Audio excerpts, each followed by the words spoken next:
कैसे हैं दोस्तों पुलिस को एक खबर मिलती है कि कुछ बदमाश एक पेट्रोल पंप को लूटने की कोशिश कर रहे हैं। जैसे पुलिस को ये सूचना मिलती है, पुलिस उन बदमाशों की घेराबंदी करना शुरू कर देती है। घेराबंदी के बाद बदमाशों की तरफ से गोली चलती है। इसके जवाब में पुलिस भी गोली चलाना शुरू कर देती है। दोनों तरफ से गोली चलती है और पुलिस बदमाशों पर हावी हो जाती है और आखिरकार 4 बदमाशों को पुलिस मार गिराती है।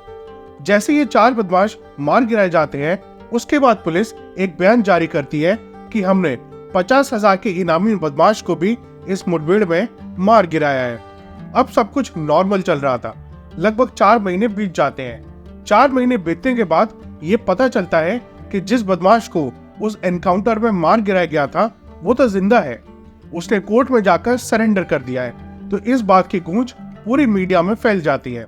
अब सवाल यही उठता है कि आखिरकार पुलिस ने जिसका एनकाउंटर किया था, वो व्यक्ति अगर जिंदा है तो फिर मारा कौन गया।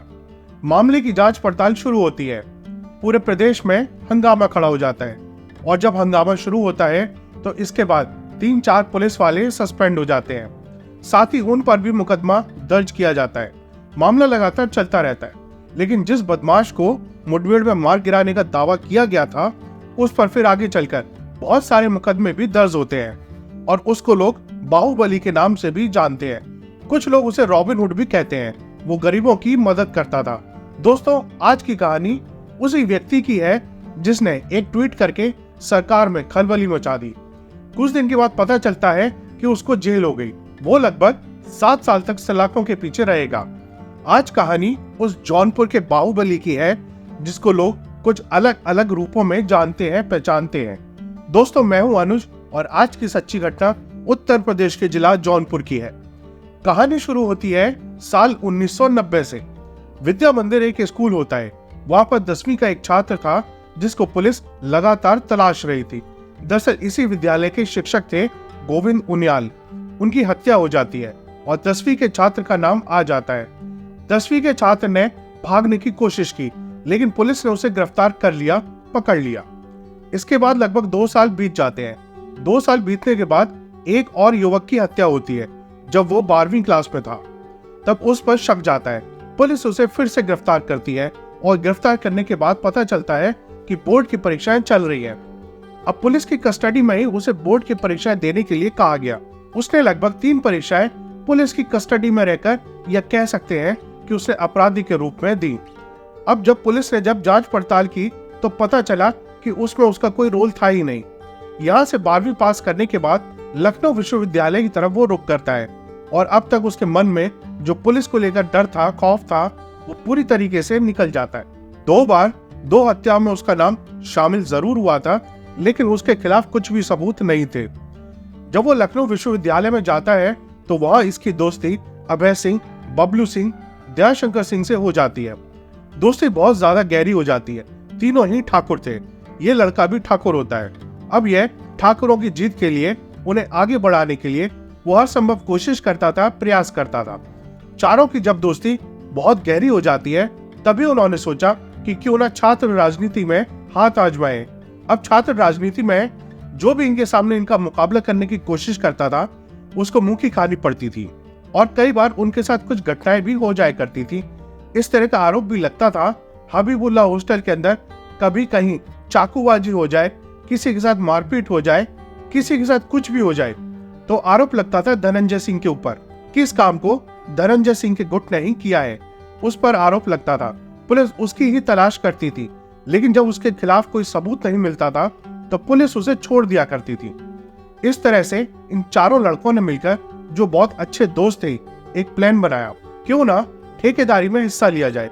अब ठेकेदारी की तरफ इन्होंने हाथ आजमाना शुरू कर दिया। वहां रेलवे के ठेकों में, चाहे वो स्क्रैप का ठेका हो, वहां पर कई बड़े बड़े अलग अलग तरीके के ठेके होते हैं। उसमें इन्होंने हाथ आजमाना शुरू कर दिया। अपने साथियों को इन्होंने ठेका दिलवाना शुरू कर दिया और उनसे रंगदारी वसूलना शुरू कर दिया।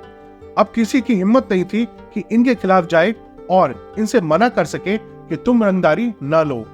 लेकिन सरकारी विभाग में पीडब्ल्यूडी का एक इंजीनियर होता है, गोपाल श्रीवास्तव।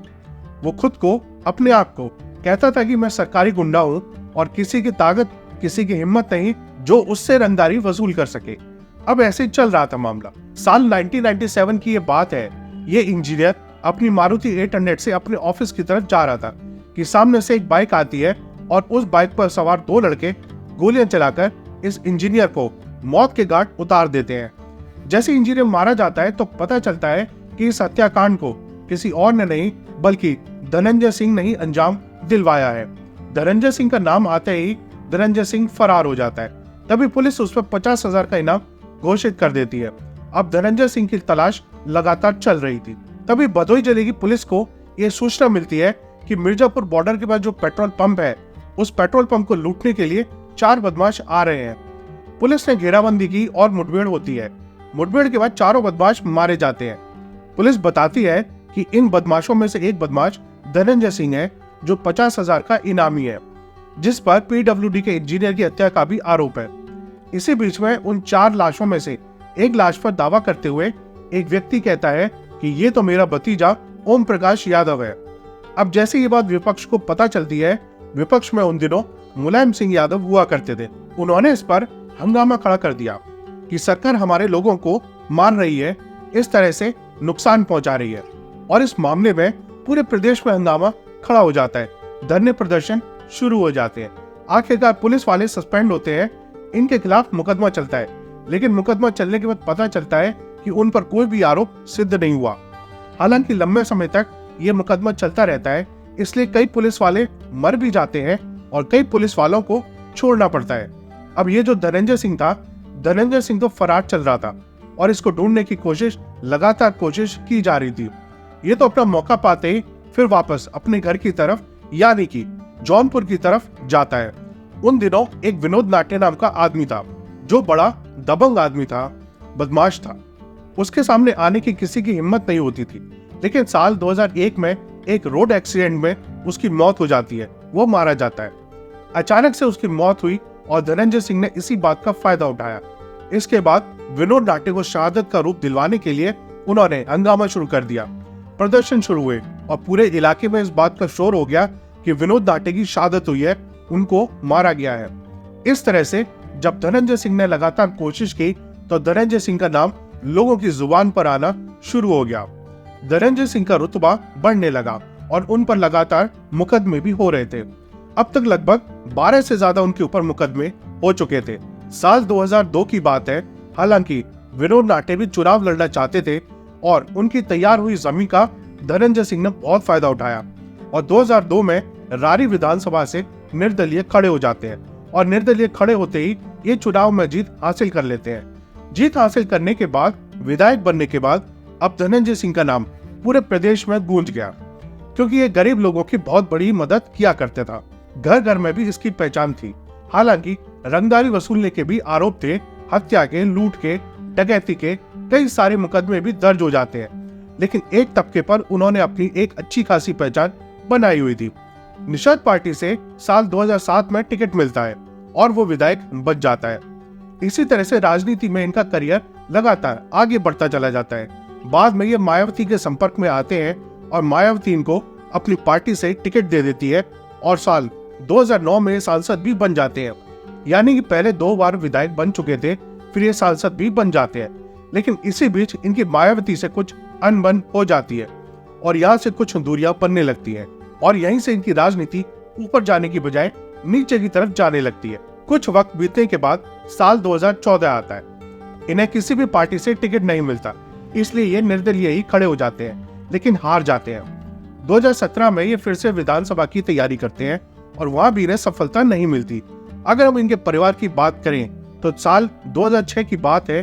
12 दिसंबर को बिहार के एक बैंक मैनेजर होते हैं, उनकी बेटी जिनका नाम होता है मीनू सिंह, उनसे इनकी शादी हो जाती है। शादी के 9 महीने ही बीते थे कि पता चलता है कि इनकी पत्नी का देहांत हो चुका है। वो अचानक से मर जाती है। कुछ लोगों ने कहा उन्होंने अपनी जीवन लीला खुद ही समाप्त कर ली। उसके पीछे क्या वजह थी इसका भी पता नहीं चल पाया। कुछ समय बीतता है और 29 जून 2009 को डॉक्टर जागृति से ये शादी कर लेते हैं। शादी करने के बाद इनकी जिंदगी बिल्कुल ठीक ठाक चल रही थी।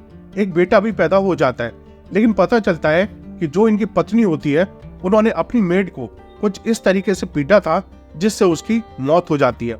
यहीं से इनके परिवार की स्थिति बिगड़ने लगती है। साल 2017 में डॉक्टर जागृति और ये दोनों सहमति से तलाक ले लेते हैं और अपनी अपनी जिंदगी में बिजी हो जाते हैं। लेकिन इसी बीच निप्पो ग्रुप से ताल्लुक रखने वाली श्रीकला रेड्डी से साल 2017 में शादी करते हैं। इसमें बड़ी बड़ी हस्तियां भी शामिल होती हैं। इनको एक बेटी पैदा होती है और बताया जाता है कि फिलहाल ये जौनपुर की जिला पंचायत अध्यक्ष भी है। लेकिन इस बीच में इनका भी मन कर रहा था कि ये आने वाले लोकसभा चुनाव यानी कि साल 2024 में ये इलेक्शन लड़े लोकसभा का। इसके लिए धनंजय सिंह लगातार कोशिश में थे।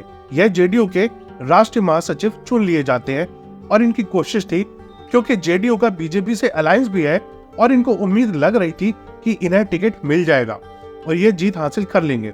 लेकिन इसी बीच में खबर लगती है कि इन्हें टिकट न देकर कृपाशंकर को प्रत्याशी घोषित कर दिया गया है। और जैसे कृपाशंकर सिंह को प्रत्याशी घोषित किया जाता है तो इन्हें लगता है कि इनकी चुनाव की तैयारी बिल्कुल बेकार हो गई।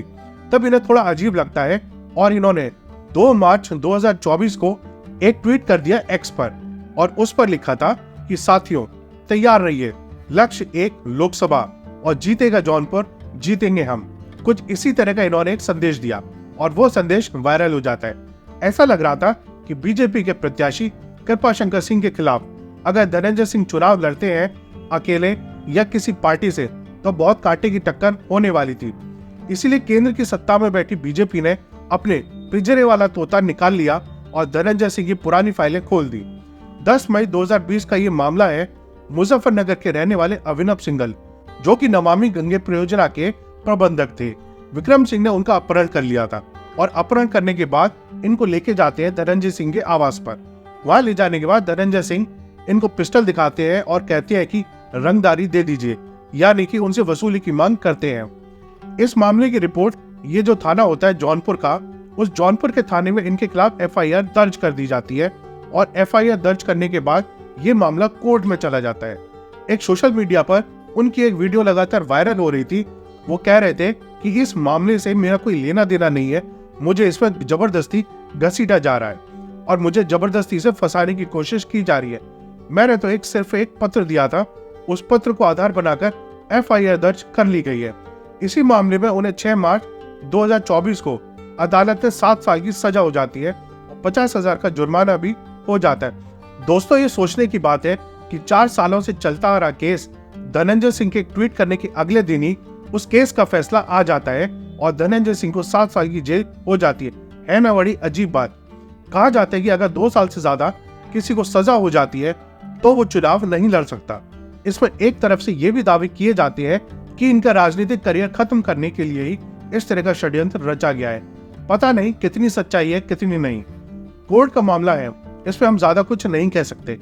लेकिन धनंजय सिंह का साल 2009 के बाद जो राजनीति में करियर बनाने का जो भी सपना था, वो सारे के सारे सपने चकनाचूर हो रहे हैं। लेकिन ऐसा भी दावा किया जा रहा है कि उनकी पत्नी जो जिला पंचायत अध्यक्ष है, यदि ये जेल में रहते हैं और वो पत्नी को अपने इलेक्शन लड़ाने की कोशिश कर सकते हैं और जेल में रहकर ये पब्लिक की सिंपैथी भी हासिल कर सकते हैं और हो सकता है कि इनकी पत्नी निर्दलीय लोकसभा का चुनाव जीतकर सांसद बन जाए। भविष्य में क्या होगा इसके बारे में हम कुछ भी नहीं कह सकते। लेकिन राजनीति का असली सच यही है कि राजनीति में कभी भी कोई भी किसी का सगा नहीं होता। अभी कुछ दिन पहले जब बीजेपी ने अपना प्रत्याशी घोषित कर दिया था, तभी इसके बाद लखनऊ में अखिलेश यादव से धनंजय सिंह की एक शादी समारोह में मुलाकात होती है और जैसे इनकी नजदीकियां थोड़ी ज्यादा बढ़ती हैं तो इन्हें सपा से टिकट मिल सकता था। लेकिन इसी बीच में कोर्ट का फैसला आ जाता है और एक तरह से इनके करियर पर विराम लग जाता है। तो दोस्तों, ये थी आज की कहानी। आपको कैसी लगी मुझे कमेंट्स में जरूर बताइएगा और आप भी अगर किस्से कहानियों के शौकीन हैं तो इस चैनल को सब्सक्राइब और वीडियो को लाइक जरूर कर दें। फिर मिलेंगे एक नई वीडियो में एक नई कहानी के साथ। जय हिंद, जय भारत।